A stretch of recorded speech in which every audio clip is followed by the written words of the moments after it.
Does God exist? This is a very deep and complicated question, and not a question I can really answer, or anyone, in a few minutes. But I hope today I can give you a few things, at least, to think about. The answer depends a lot on what we mean by two words, God and exist. So first of all, what do we mean by God? Which kind of God are we talking about? If you're thinking about an old man with a long white beard who lives up in the clouds and likes occasionally messing around with your life, then I'd say no, I don't think that kind of God exists at all. But there is a deeper way, of course, to think about God. And that begins with a question like this: why does something exist rather than nothing? Why does anything exist at all instead of there just being nothing, emptiness? And I think there is no reasonable answer other than something like the God that Christianity believes in. Most worldviews just assume that the universe is eternal. It has always been here, it just exists by itself. But of course we know everything in the universe, as far as we can tell, always has a cause. Something makes it happen. So then what started this chain of things happening? What was the first cause? And there seems to be only one logical answer to this, and that answer is that there must be an uncaused first cause, something outside of this universe, something beyond it, that begins the chain of causation that occurs in the universe.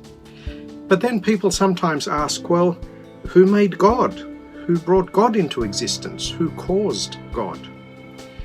We know that the law of something causing something works inside the universe, within this physical world that we live in.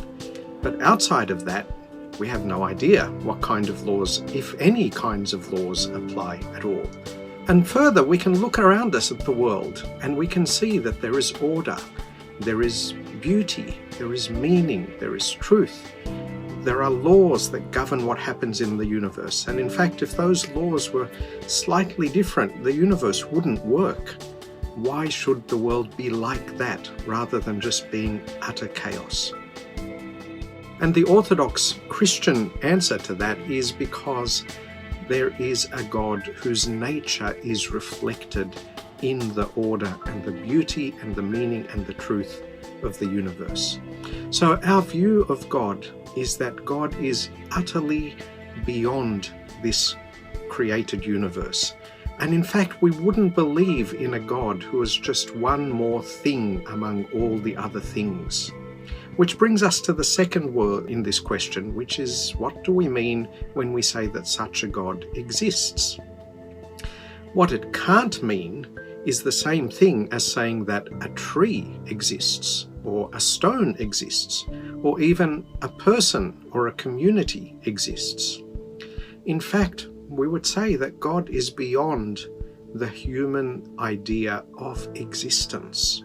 We're stuck with human minds, with human brains, and with human language, and they are very limited. It's the best that we can do.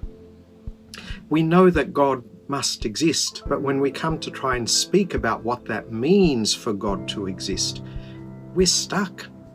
It's a little bit like a little 3-year-old child who walks up to Albert Einstein as Albert Einstein is writing on a big blackboard all the complicated mathematics and equations of the theory of general relativity, and he's covered the board with chalk and mathematical symbols that are very weird.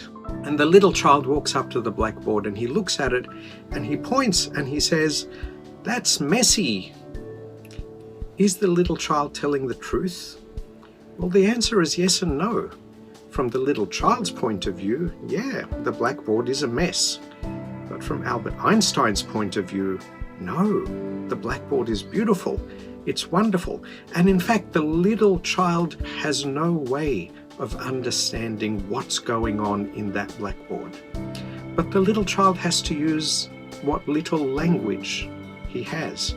And therefore, when he says, that blackboard is messy, he's telling the truth from his point of view. In a very similar way, when we speak about God existing, that's exactly what's happening.